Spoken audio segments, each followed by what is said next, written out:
청나라의 가난한 사람들이 결혼을 하지 못하면 어떻게 가문의 대를 이을 수 있었을까? 그들의 접근 방식은 비윤리적이다. 고대에는 사람들이 가난한 사람들의 삶 때문에 소외되는 경우가 많았는데, 특히 청나라 시대의 사람들은 더욱 그랬습니다. 그 사회 구조와 가치관은 모든 사람의 운명을 굳건히 묶어줍니다.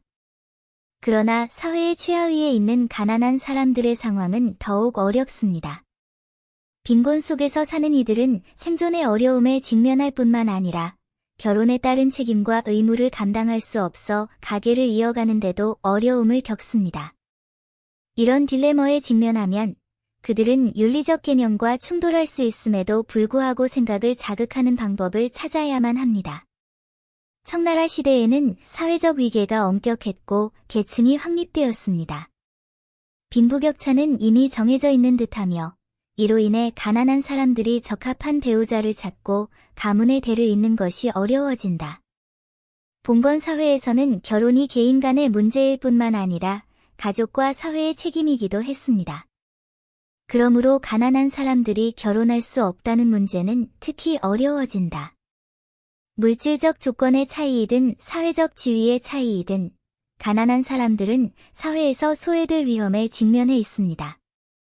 그러나 이러한 딜레마에 직면하여 청나라의 일부 가난한 사람들은 윤리적 개념을 어길지라도 특별한 방법을 통해 향을 계속 피우려고 노력했습니다. 그들은 상대적으로 낮은 지위의 여성과 결혼하거나 혼외에서 자녀를 낳아 자손을 늘리는 것을 선택할 수도 있습니다. 당시 사회에서는 이런 관행이 부도덕하고 비윤리적인 것으로 여겨졌는데 그 이유는 이 관행이 가문의 혈통의 순수성을 약화시키고 친척들 사이의 분쟁과 갈등을 일으킬 수 있기 때문이었습니다. 그러나 생존의 압박으로 인해 이 가난한 사람들은 종종 일시적으로 윤리적 개념을 제쳐두고 가족의 존속에 삶을 걸 수밖에 없는 경우가 많습니다. 청나라 시대에는 가난한 사람들이 가족의 전통을 이어가기 위해 당혹스럽고 윤리적으로 논란이 되는 상황에 직면해야 했습니다. 이런 상황을 전당포 결혼이라고 불렀는데 당시 사회에서 흔히 볼 수 있었던 특별한 결혼 형태였다. 간단히 말해서 아내 되어 결혼은 기혼 남성이 가계를 이어가야 하지만 적합한 아내를 찾을 수 없는 독신 남성에게 아내를 빌려주는 결혼입니다. 임대 기간 동안 임대된 아내는 특정 조건이 충족될 때까지 본래 남편의 집으로 돌아갈 수 없습니다. 당시 봉건 사회에서 결혼은 단순히 두 사람 사이의 문제가 아니라 가족과 사회적 책임을 반영하는 것이었습니다. 가난한 사람들은 종종 적합한 아내를 찾는 데 어려움을 겪고 가계를 이어갈 수 없으며 이미 아내가 있는 남자들은 종종 재정적 어려움과 더 많은 아내와 자녀를 부양할 수 없다는 압박에 직면합니다. 따라서 결혼을 위해 아내를 맡기는 것은 겉보기에 합리적이면서도 논란의 여지가 있는 해결책이 되었습니다. 아내 임대 결혼을 실행하려면 일정 수준의 경제적 교환이 필요한 경우가 많습니다. 다른 사람의 아내를 빌리는 독신남은 아내를 빌려주는 남편에게 일정 금액의 임대료를 지불하거나 다른 재정적 지원을 제공합니다. 이는 또한 가족이 재정적 어려움을 해결하는 방법이 되었습니다. 당시에는 이 거래가 비윤리적이고 부도덕하다고 여겨졌지만 특정 상황에서는 양측 모두의 필요가 있는 윈윈 거래였다는 점은 부인할 수 없습니다.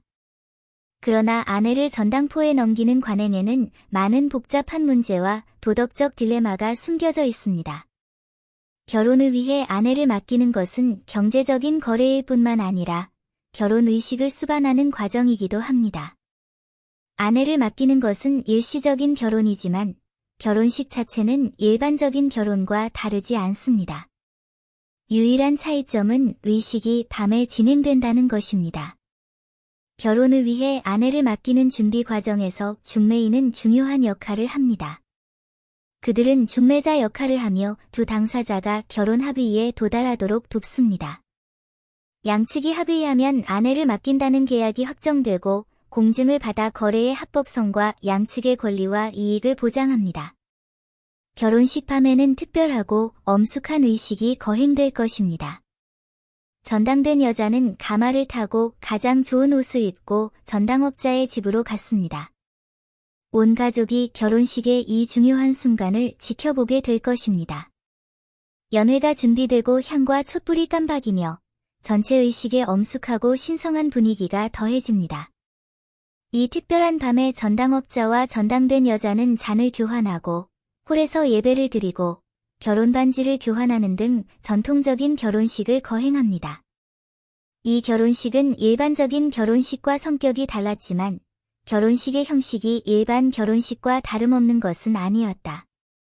두 사람은 결혼이라는 이름으로 서로의 인생에 들어오며 그 기간은 불과 몇 년일 수도 있고 심지어 10년 이상일 수도 있지만 이 기간 동안 그들은 서로에게 결혼 생활에 따른 책임과 의무를 지게 됩니다. 하지만 아내를 맡긴다는 의식은 엄숙한 의식이기는 하지만 맡긴다는 것은 여성의 무력감과 마음의 고통을 감추는 행위이기도 합니다. 그들은 가족을 떠나 낯선 사람들과 함께 살아야 했습니다. 화려한 장식과 활기찬 분위기의 의식은 사람들에게 축제적인 느낌을 주지만 그 이면의 현실은 종종 슬픈 경우가 많습니다. 아내를 맡긴다는 관습이 있는 일부 남부 지역에서는 공식적인 결혼식을 치르는 것 외에도 맡긴 여자는 가족의 조상 사당을 방문하여 조상을 만나는 의식을 거행해야 합니다. 이 의식은 맡겨진 여성에 대한 존경심에서 행해진 것이 아니라 그녀가 미래에 낳을 아이들이 가족과 사회에서 합법적으로 인정받도록 하기 위해 행해졌습니다. 이 의식은 담보처가 낳은 아이들이 가족의 합법적 상속자로 간주되어 조상의 축복과 인정을 받을 수 있도록 보장하기 위해 거행됩니다. 전당 잡힌 여성들은 조상에 대한 존경심을 표하고 축복을 받기를 바라는 마음으로 가문의 조상 사당 앞에 머리를 조아리고 절을 했습니다. 이런 식으로 그들의 자녀는 가부장적 제도 속에서 합법적인 지위를 얻을 수 있고 부정적인 사회적 차별과 배제를 겪지 않을 것입니다. 하지만 아내를 맡긴다는 것의 현실은 종종 잔인하고 무자비합니다. 담보 제공 기간 동안 여성은 담보 제공자의 성적 욕망을 충족시키고 가문의 대를 잇는 데 필요한 일을 해야 할 뿐만 아니라 많은 중노동을 해야 했습니다. 그들은 존엄성과 인권의 보호를 받지 못하는 대상이나 도구로 여겨진다. 학대와 굴욕이 빈번하게 발생하는데 불평할 곳이 없어 침묵 속에 참아낼 수밖에 없습니다. 임대 기간이 만료되자 그 여자는 본래 남편의 집으로 돌아가서 친인척과 헤어져야 했고 끝없는 고통과 괴로움에 시달렸습니다. 이러한 이별은 어머니와 아이에게 큰 정서적 상처를 입혔을 뿐만 아니라 여성의 마음에도 오랫동안 지속되는 트라우마를 안겨주었습니다. 전당업자의 결혼 형태는 한나라 시대로 거슬러 올라간다. 이러한 형태는 주로 빈곤으로 인해 생계를 유지할 수 없는 가난한 사람들에게서 발생합니다. 그러나 시간이 흐르면서 당나라와 송나라 시대의 아내를 맡긴 방식에 약간의 변화가 있었습니다. 더 이상 가난한 사람들이 아내와 딸을 파는 것에만 국한되지 않았고 일부 가난한 아이들도 이 방법을 채택하기 시작했습니다. 그들은 곤경에 처해 재정적으로 어려움을 겪을 때 첩을 메운 꿀이나 다른 부유한 가족에게 맡겨 재정적 지원을 받았습니다. 그들이 돌아와 부와 지위를 회복하면 이 전당 잡힌 아내들을 되찾을 것입니다. 또한 막대한 빚을 지고 있어서 극단적인 조치를 취해야 하는 사람들도 있는데 빚을 갚기 위해 아내와 딸을 채권자에게 노예로 넘기기도 합니다. 이런 경우 아내와 딸은 자유와 존엄성을 박탈당하는 고통을 견뎌야 하며 채권자의 소유물이 되기도 합니다. 이러한 변화는 당나라와 송나라 시대의 안에 대여 결혼 제도가 얼마나 복잡하고 잔인했는지를 보여줍니다. 이는 단순히 빈곤으로 인한 거래 형태가 아니라 권력층의 자녀 문제나 부채 문제 등도 연루되어 있습니다. 가난한 사람이든 부유한 사람이든 아내를 팔아넘기는 것은 여성의 권리를 침해하는 일입니다. 그것은 그들을 거래의 대상이자 재산으로 취급하며 그들의 개성과 자유를 박탈합니다. 당나라와 송나라 시대에는 결혼을 위해 아내를 맡겼던 관행이 청나라 때의 임대 관행과는 달랐습니다. 그 당시 아내를 맡긴다는 것은 가계를 잇기 위해 결혼할 수 없는 독신 남성에게 아내를 임대하는 것이 아니라 빚을 갚거나 재산과 교환할 대상으로 여성을 대하는 것을 의미했습니다. 그러나 아내를 전당포에 넘기는 나쁜 풍습은 청나라 시대의 절정에 달했습니다. 수년간의 전쟁으로 인해 인구가 크게 감소했고 생존자들은 극심한 빈곤에 빠졌습니다. 이 시기에는 아내를 팔고 딸을 파는 일이 흔했습니다. 이 문제를 해결하기 위해 청나라 정부는 관련 법률을 제정하여 이 현상이 발생하는 것을 억제하고 금지했습니다. 그러나 흥미로운 점은 청나라의 법률은 개인이 아내나 딸을 담보로 맡기는 계약을 맺는 것을 금지했을 뿐, 가난한 가족이 아내나 딸을 다른 사람에게 노동자로 맡기는 것을 금지하지 않았다는 것입니다. 이는 실제로 결혼을 위해 아내를 팔아넘기는 민속 관습을 묵인하는 것입니다. 이후 청나라에서는 아내를 전당포에 맡기는 현상이 모든 계층으로 퍼졌습니다. 결혼할 여유가 없는 독신자들만이 가게를 잇기 위해 아내를 빌릴 뿐만 아니라 1년 내내 여행을 다니는 많은 사업가들도 아내와 자녀를 데려올 수 없어 일시적인 필요를 채우기 위해 다른 사람의 아내와 딸을 빌리곤 했습니다.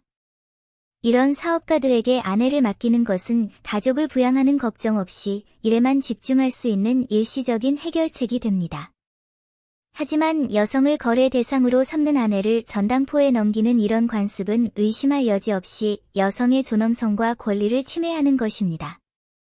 담보로 잡힌 여성과 아내, 딸 모두 엄청난 신체적, 정신적 압박과 박탈을 겪었습니다.